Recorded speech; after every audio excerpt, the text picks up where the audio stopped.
Turunkan. Assalamualaikum warahmatullahi wabarakatuh. Assalamualaikum warahmatullahi wabarakatuh. Cuti PKPB sambung lagi. Jadi bila sambung kita kena belajar lagi. Okey, hari ini kita akan buat tajuk perdagangan antarabangsa. Apa itu perdagangan antarabangsa? Nama pun perdagangan antarabangsa. Jadi bila antarabangsa, dia melibatkan sebuah negara dengan negara yang lain dan dia melibatkan aktiviti ekspor dan import. Ringkasnya, perdagangan antarabangsa melibatkan sebuah negara dan negara lain melibatkan aktiviti ekspor dan import. Sekarang, kenapa kita nak jalankan perdagangan antarabangsa? Kenapa tak boleh perdagangan dalam negeri? Okey, perdagangan antarabangsa kita lakukan. Cuba kita bayangkan di bulan Ramadan yang mubarak, yang mulia ini, setiap kali kita nak berbuka puasa, kita nakkan buah kurma. Yusof Tayo, kan? Okey, kurma. Adakah kurma di negara kita? Ada, tapi rendang tak berbuah lah. Sebab buah kurma banyak dihasilkan di negara-negara Timur Tengah, di negara-negara Arab. Jadi di negara kita tak ada, di negara mereka ada. Maka kita perlu lakukan perdagangan antarabangsa. Kenapa negara mereka ada, negara kita tak ada? Itu disebabkan oleh perbezaan anugerah faktor. Okey, anugerah faktor. Okey, anugerah faktor ni kita pecahkan kepada perbezaan dari segi tanah,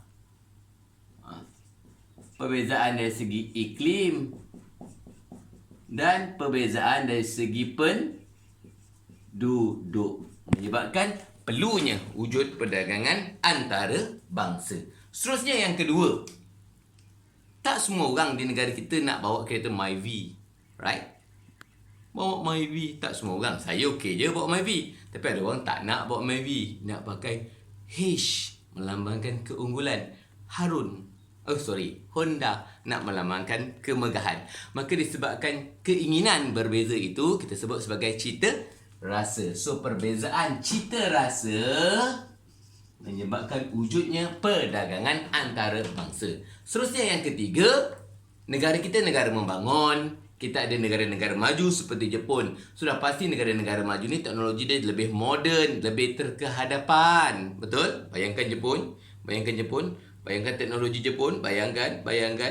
Kita nak pakai teknologi dia tak? Nak. Jadi kita terpaksa lakukan perdagangan antarabangsa. Kita terpaksa import teknologi tersebut untuk sampai ke negara kita. Dan yang ketiga dan keempat adalah kemahiran buruh. Kemahiran buruh yang berbeza. Contoh, di China mereka mempunyai bilangan buruh yang ramai dan kemahiran buruh yang tinggi. Maka produktiviti buruh mereka juga tinggi dan kos pengeluaran akan rendah. So bila kosnya rendah, harga barang yang dijual akan lebih rendah.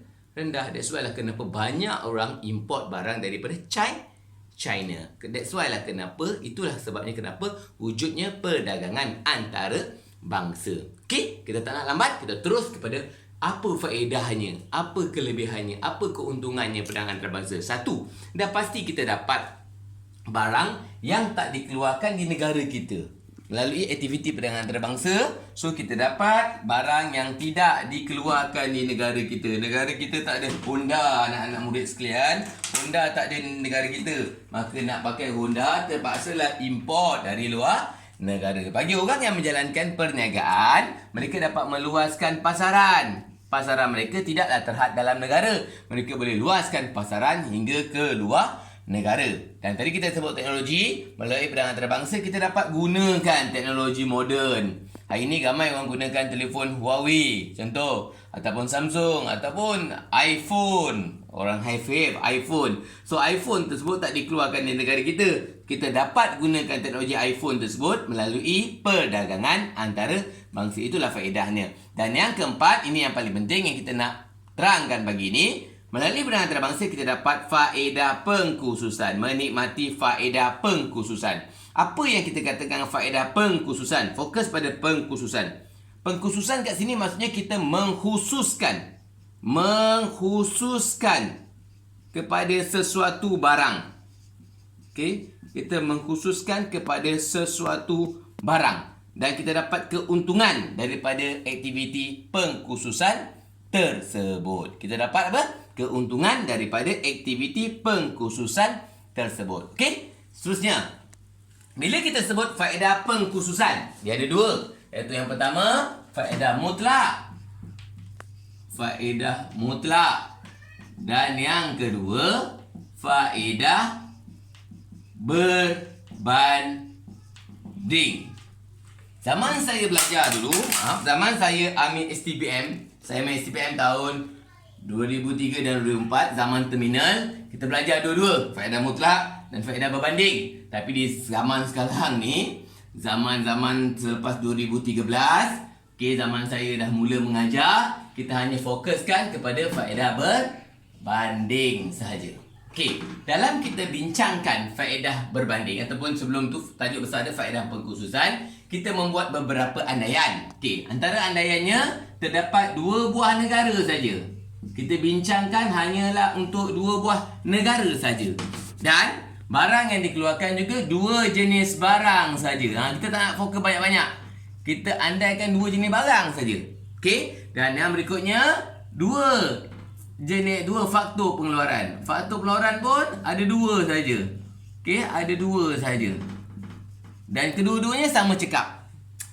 Keluarkan 2 barang, kedua-duanya sama cekap. Dan tiada sekatan dalam perdagangan. Tiada sekatan dengan adalah bebas. So, apa maksud faedah berbanding? Tadi kita dah sebut tadi, faedah berbanding adalah keuntungan. Keuntungan apa? Keuntungan yang diperoleh kerana kita mengkhususkan. Jadi kita katakan mengkhususkan. Kita hanya keluarkan, maksudnya mengkhususkan pengeluaran yang harga relatif atau kos lepas, maaf tulisan kurang cantik, harga relatif dan kos lepas yang lebih rendah. Maksudnya bila kita nak tentukan barang apa yang kita nak keluarkan, kita akan ambil barang yang kos lepas lebih kecil. Kita akan ambil barang yang kos lepas lebih kecil. So kita tengok contohnya. Ini sebelum pengkhususan.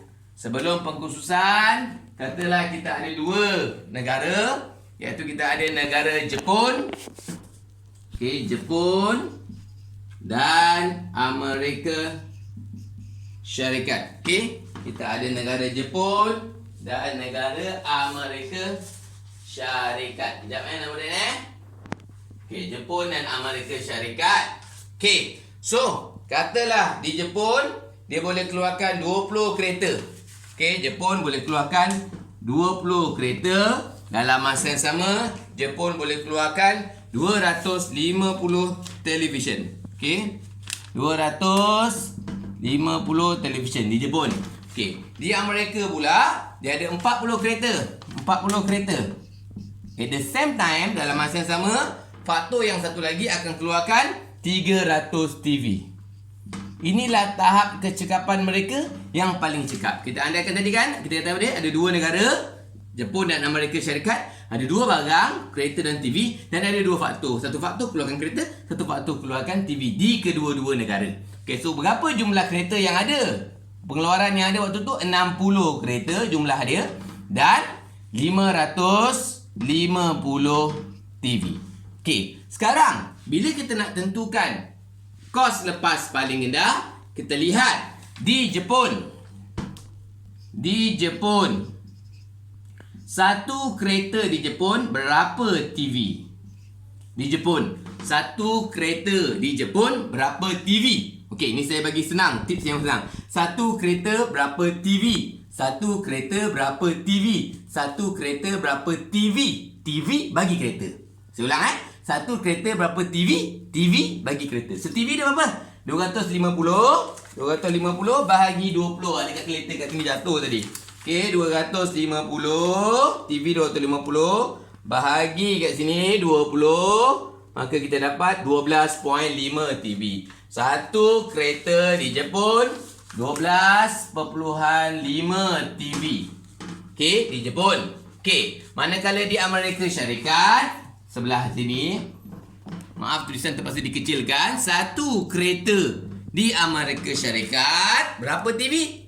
Ulang satu kereta berapa TV? Satu kereta berapa TV? TV bagi kereta. Satu kereta berapa TV? TV bagi kereta. 300 bahagikan dengan 40, so dapat 7.5 TV.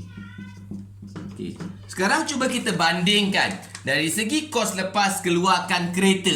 Jepun satu kereta 12.5 TV, Amerika satu kereta 7.5 TV. Kos lepas mana yang lebih kecil? Mana yang lebih kecil? Mana yang lebih kecil? Tentulah Amerika Syarikat. Jadi Amerika Syarikat akan keluarkan satu kereta kos lepas dia lebih rendah TV, so maka Amerika Syarikat akan keluarkan kereta. Okey, kereta untuk Amerika Syarikat. Okey, yang seterusnya, satu TV di Jepun berapa kereta? Terbalik pula. Satu TV berapa kereta? Satu TV berapa kereta? Ambil belakang. Satu TV berapa kereta? Kereta bagi TV. So 20 bahagi 250 dapat 0.08 TV. Okey, 0.08 kereta. Maaf, 0.08 kereta. Okey. So, di Amerika pula, satu TV berapa kereta? Satu TV berapa kereta? Jadi, kereta bahagi TV. Satu TV berapa kereta?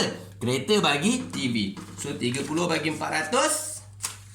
Kita akan dapat kereta bagi TV. Sorry, 40 bagi 300. Kita akan dapat 0.133. 0.133. So, mana yang lebih kecil kelas? Dah tentulah 0.08 ni. Jadi, maksudnya kat sini, Jepun akan keluarkan apa? TV. Tadi Amerika keluarkan apa? Kereta. Senang cerita. Jepun keluarkan TV, Amerika keluarkan kereta. Okey, fokus kat sini dulu. Di Jepun, ada berapa TV yang mereka boleh keluarkan? 250. Kalau seorang lagi buruh ni, buruh yang kat kereta ni, dia tak keluarkan kereta, dia pindah dengan kecekapan yang sama. Dia pindah untuk keluarkan TV. So, asal kalau seorang 250 TV, kalau dua orang jadi 500. Jadi, di Jepun sekarang, sebab dia hanya keluarkan TV saja. Jepun tadi kita kata keluarkan TV saja. So, di Jepun akan ada 500 TV. Dan tak ada kereta lah, sebab dia hanya keluarkan TV saja. Okey, manakala Amerika. Kita kembali balik kat sini tadi. Sebelum pengkhususan. Cuba kita tengok sebelum pengkhususan. Amerika dia ada berapa kereta? 4. Maka dia akan jadi 80 kereta. So, TV taklah dikeluarkan. Okey, jadi berapa jumlah pengeluaran? Jumlah pengeluaran adalah 80 kereta dan 500 TV. Sekarang, kita tentukan kadar syarat perdagangan, KSP. Macam mana nak tentukan? Ikut kos lepas. Kita tengok kereta je lah. Tak payah pening kembali tengok TV. Kita tengok kereta. Kereta di Amerika, satu kereta di Amerika 7.5 TV. Di Jepun, satu kereta di Jepun adalah tadi 12.5 TV. So, sekarang kita tentukan. Maksudnya dekat sini, satu kereta nak syarat perdagangan, satu kereta antara 7.5 TV hingga 12.5 TV.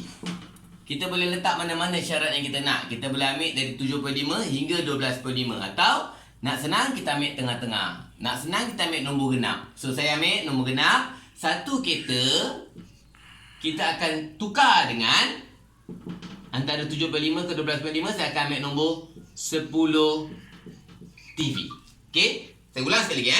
Antara nombor 7.5 TV dengan 12.5 TV, kita boleh ambil nombor mana-mana. Boleh ambil satu kereta 8 TV, boleh ambil satu kereta 9 TV, boleh ambil satu kereta 10 TV, boleh ambil satu kereta 11 TV pun boleh. Sampailah 12.5. Tapi saya ambil, nak mudah kira, satu kereta syarat dia kita akan tukar dengan 10 TV. Satu kereta berapa TV? 10 TV. Okey, sekarang selepas berlaku perdagangan antarabangsa. Okey, ini kita beri andaian juga. Okey, katakan Amerika Syarikat. Okey, di Amerika Syarikat, tengok balik asal ada berapa kereta di Amerika Syarikat? Ada 40 kereta. So, katalah Amerika Syarikat dia nak untung 5 kereta. Dia nak ada tambahan 5 kereta. So, daripada 40 kereta, dia nak ada tambahan 5 kereta. Jadi, berapa kereta yang akan ada di Amerika Syarikat? Ada 45 kereta. Okey, jumlah kereta tadi berapa? Jumlah kereta yang dihasilkan selepas pengurusan berapa? 80. Jadi, berapa akan diimport ke Jepun? Berapa yang akan dieksport ke Jepun? So, 80 tolak 45. Jadi, Jepun dapat berapa?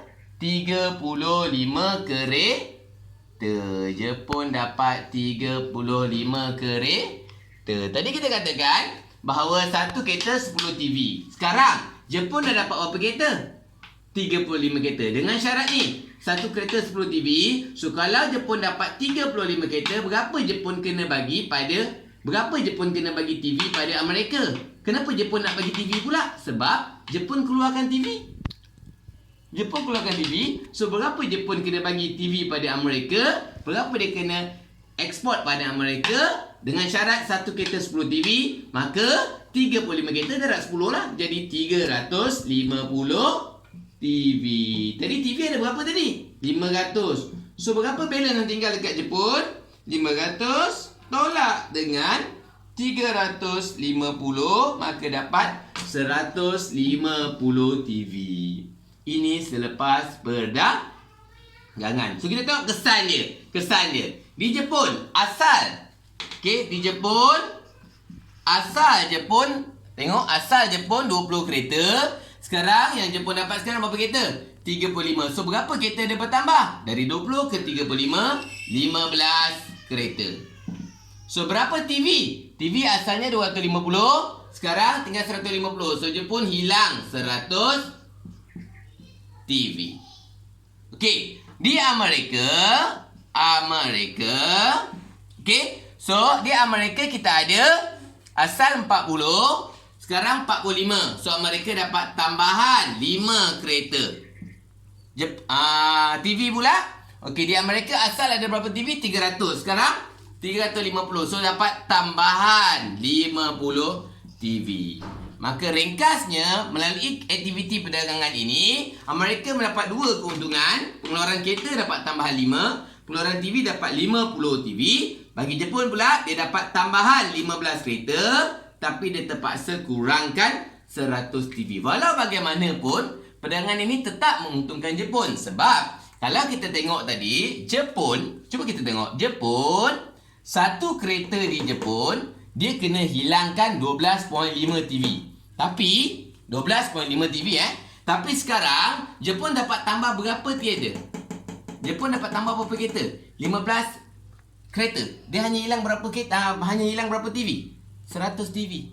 Kalau ikutkan tu, dia sepatutnya hilang 125 TV. Ataupun lebih daripada tu. Okey, tapi dia hanya hilang 100 TV saja. Jadi, dia masih memberi keuntungan perdagangan ini kepada Jepun. Dan sudah tentu memberi keuntungan juga kepada Amerika Syarikat. Okey, sekarang saya nak tunjukkan satu lagi.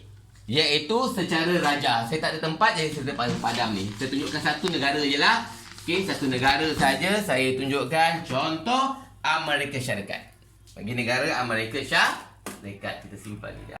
Okey, sekarang kita tengok secara gambar raja. Gambar raja ni penting juga sebab kadang-kadang masuk exam dia tanya melalui gambar raja. So, kena faham gambar raja.